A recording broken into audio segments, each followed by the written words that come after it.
So, today we will learn about the use of bring and take. Bring and take are both verbs that indicate the carrying or movement of something from one place to another. Bring means to carry or move something to the speaker's location or to the listener's location. For example, I asked the waiter to bring me some tea. What did Lucy bring you from Rome?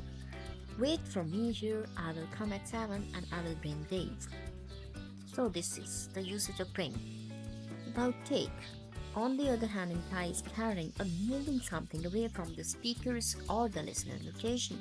Can you take me to the station? Make sure you take your umbrella when you go to work.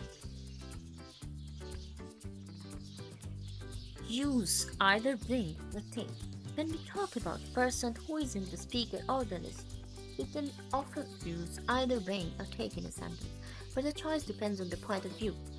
Use bring when you think about the person receiving the item and use take when you think about the person carrying the item. Sandra always takes him to visit her parents. We are speaking from Sandra's point of view. Sandra always brings him to visit her parents. We are speaking from her parents' point. Hope you enjoyed learning today.